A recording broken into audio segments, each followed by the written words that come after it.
Malaking tulong sa ating magsasaka ang pagtatanim ng GM corn. Isang uri ng mais na borer-resistant at glyphosate-tolerant. Ngunit malaking bilang ng mga lupang tinatamnan ng GM corn ay mga sloping areas o mga dalisidis. Para maiwasan ang problema ng soil erosion o pagguho ng lupa, binuo ng Kagawaran ng Agrikultura ang programa para sa Sustainable Corn Production in Sloping Areas o SCOPSA. Sa pamamagitan ng video nito, matututunan natin ang mga tama at wastong paraan ng pagtanim ng GM corn sa mga dalisdis. Mag-umpisa na tayo. Ito ang halimbawa ng isang wasto at tamang taniman sa isang dalisdis. Ang unang bahagi o Zone 1 ay tatawagin nating Diversified Cropland Zone. Mga seasonal at annual crops lang ang dapat itanim gamit ang proper soil conversion management. Sa Zone 2 o Contour Cropping Zone, isang uri ng seasonal o annual crop lang ang pwedeng itanim. Sa Zone 3 naman o Alley Cropping Zone, maganda magtanim ng seasonal crops sa pagitan ng mga halamang bakod o hedgerows. Sa Agroforestry Zone, maaaring magtanim ng iba't ibang uri ng mga punong namumunga. Ang Forest Zone naman ay para lang sa iba't ibang uri ng mga puno. Alam niyo ba kung ano-ano ang mga dahilan kung bakit gumuguho ang lupa sa mga dalisdis? Una, ang slash and burn deforestation. Ito ang maling pagputol at pagsunog ng mga tanim matapos ang ani. Pangalawa, ang tuloy-tuloy at walang hintong pagulan. Pinalalambot kasi nito ang lupa, dahilan kung bakit gumuguho ito. Namali siya kasi sinundan niya yung slope eh. Kaya tingnan mo, gumawa na ng kanal. At dyan nadadaan yung tubig. Ang pangatlo naman ay ang up and down slope cultivation. Pag nag-araro siya, di ito. Pagka nag-ulan, susundan ang tubig. Ito yung nararo niya. Yan ang waterway na yung Waterway niya na kaya mabilis. kaya mabilis ang takbo ng tubig. Tangay niya portion of ng lupa. Kaya ang dapat, yung along the slope pa ganyan. Yung Across the slope. Malaking dahilan din ng erosion ang pagtatanim ng lagpas 18% ng dalisdis. Sa atin land use, dapat nga ang atin tinatamnan ng mga agrikultura hanggang 18% slope lang. Itong 18%, ang ibig sabihin nun, sa 100 na horizontal distance, may pagtaas ng 18 meters, kaya 18%. Pwede pa tayo hanggang sa 30% slope. Kaya lang, pag 18% to 30% slope, ay gagawa na tayo ng hedgerows. Ito ay magpigil ng mga pag-agnas ng lupa na sa mga matatarik na lugar, yung above 18%. Nariyan din ang pagsusunog ng mga pinag-anihan ng mais. Ang maling mga paraan ng pagtatanim at pagbubungkal ng lupa. Maaring makadagdag sa problema ang hindi responsableng paggamit ng herbicide. Pero ano ba ang mga pwedeng mangyari kung magpapatuloy ang mga maling paraan ng pagtatanim sa mga dalisdis? Una na, ang kaunti at mababang porsyento ng ani. Pwedeng maapektuhan ang ating mga ari-arian tulad ng bahay at mga kagamitan kung tuluyang gumuho ang lupa sa mga taniman sa mataas na lugar. At ang pinakamatindi sa lahat, maaring malagay sa panganib di lamang ang inyong buhay, kundi maging ang ibang tao sa komunidad. Pero paano nga ba natin maiiwasan ang pagguho ng lupa sa mga dalisdis? Hayaan ninyong ituro namin ang contour farming technology. Napapaloob dito ang tamang pagtatanim at wastong soil conservation para mas epektibong maiwasan ang pagguho ng lupa sa mga dalisdis. Isa sa subok ng paraan ay ang paggamit ng Natural Vegetative Strip o NVS. Ito yung parte ng lupa sa mga dalisdis na tinutubuan ng mga damo. Sadya itong inilalagay sa pagitan ng mga pananim para masala ang mga pestisidyo. Ginagamit din ang mga NVS bilang harang, lalo na kung malakas ang buhos o daloy ng tubig. Dahilan kung bakit kaya nitong pigilan ang pagguho ng lupa sa mga dalisdis. Ang isang uri ng NVS ay ang hedgerow. Itong hedgerows, meron yun mga halaman na matagal, na nabubuhay, tuloy napapakinabangan din. At nang sa ganon, pagka umuulan, meron palaging halaman na nagpipigil yung pagdaloy ng tubig at lupa dun sa bukid. Kaya nga, ano ang mga rekomendado natin na itatanim sa hedgerows? Ito yung mga medium size, maliliit lang ng mga puno. Kung baga karamihan sa ating ginagamit ay yung vetiver grass. Kasi ang saging hindi naman masyadong tataas ito at hindi niya nasisilungan yung mga malapit na katabing tanim na mais.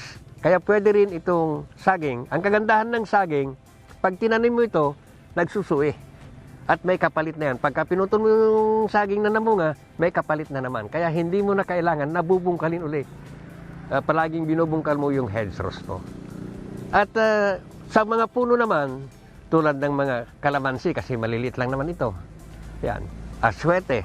Ayan. Basta yung mga puno na angkop sa mga lugar na tumutubo, na hindi masyadong lalaki. Yun po ang mga rekomendado natin na itatanim sa hedgerows. Isa sa pinakamahusay na paraan ng paggawa ng NVS ay ang paggamit ng A-frame. Kinuha mula sa itsura nito. Ang A-frame ay ginagamit para hanapin ang mga pantay na bahagi ng mga dalisdis. Sa mga bahaging ito ng dalisdis, ilalagay ang NVS.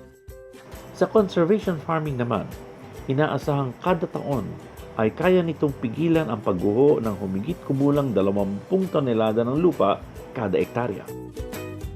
Pinaniniwalaan din na sa conservation farming, hindi masasayang ang nutrisyong nasa lupa. Taon-taon kasi ay kaya nitong gawing kapaki-pakinabang ang nutrisyon na katumbas ng 12 bags ng urea at 6 na bag ng potash kada ektarya. Narito pa ang ibang dahilan at pakinabang sa paggamit ng NVS. Una, madali itong gawin at hindi nangangailangan ng maraming trabahador. Magaan din sa bulsa ang pagpapanatili nito. Ayon sa mga pag-aaral, kaya nitong bawasan ng mahigit na 70% ang tsansa ng pagguho ng lupa sa mga dalisdis. Wala rin itong masyadong epekto sa mga katabing taniman. At sa huli, ginagawa nitong mas maayos ang daloy ng tubig sa mga sakahan. Bukod sa maayos na paraan ng pagtatanim sa mga dalisdis, ang isa pang mahalagang usapin ay ang wastong paggamit ng herbicides. Ano nga ba ang mga ito at paano nito naaapektuhan ang inyong lupa sa mga pananim? Ang herbicide ay isang uri ng pestisidyo na ang tanging layunin ay patayin ang mga hindi kapaki-pakinabang ng mga halaman tulad ng damo at iba pa. Sa pamamagitan ng paghinto ng ilang critical biochemical process ng mga halaman, nagagawa ng herbicides na patayin ang mga ugat nito. Ang mga ito ay systemic o contact in nature. Kadalasang ginagamit sa mga agricultural crop ang herbicides para mabawasan ang gastos sa pagpigil sa pagkalat ng damo. Ito ang ilan sa mga uri ng herbicides. Base sa uri ng damo o halaman, nandyan ang broad spectrum o non-selective at selective na uri ng mga herbicide. Base naman sa mode of action, nandyan ang systemic at contact.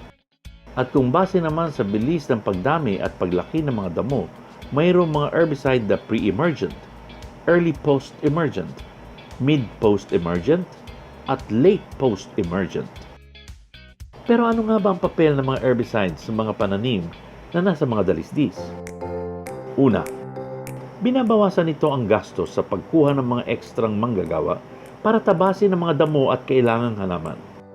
Tinutulungan ang mga magsasaka na umani ng mas marami at kumita ng mas malaki. Binabawasan din ito ang sobrang pagbubungkal sa lupa na isa sa mga dahilan ng pagguho ng mga dalisdis. At higit sa lahat, bagay na bagay ito sa conservation farming technology dahil isinusulong nito ang no-till at minimum tillage farming. Importante rin ang tamang timing o panahon ng paglagay ng glyphosate sa mga pananim. Sa halimbawang ito, makikita ang tamang panahon kung kailan dapat inilalagay ang glyphosate. Aralin at sundan ang ilang rekomendasyon namin.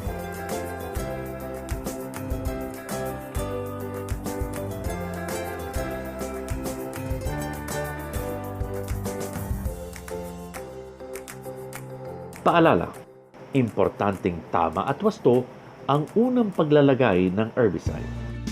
Para sa mga pre-plant blanket application, hindi inirekomenda ang paggamit ng systemic herbicides tulad ng glyphosate. Ito ay dahil sa 60 hanggang 80% ng binhi ng mga damo sa ibabaw ng lupa ay lumalabas sa unang pag-a-apply. Iwasan din ang paggamit ng systemic herbicides sa mga hedgerow, contour lines, at borders o hangganan ng mga dalisdis. Kung nasa post-plant application na tayo, tandaan na ito ang tamang panahon para gumamit ng systemic herbicides tulad ng glyphosate para sa mga mais na glyphosate tolerant. Kung 2 hanggang 4 na pulgada na ang taas ng damo, umpisahan na ang pag-spray ng glyphosate sa ibabaw ng pananim. Sa huli, tandaan na para maging sustainable o pangmatagalan ang produksyon ninyo ng mais, kailangan sundin ang contour farming pati na rin ang pagtatanim ng hedgerows.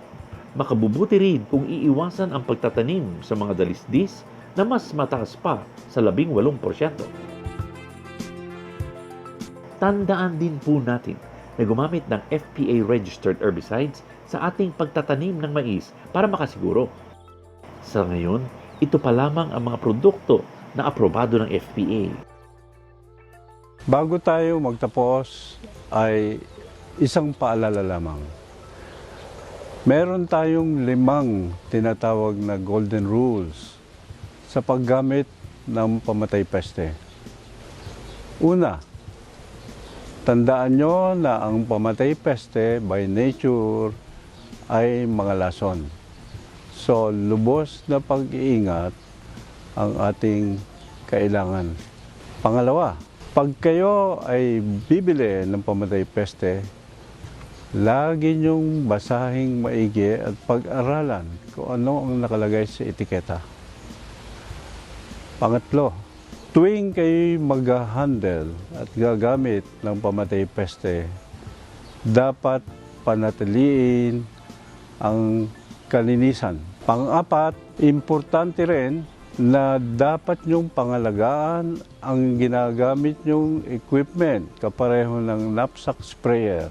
Ang panglima, huwag niyong kalimutan na magsuot ng tinatawag nating protective clothing o equipment.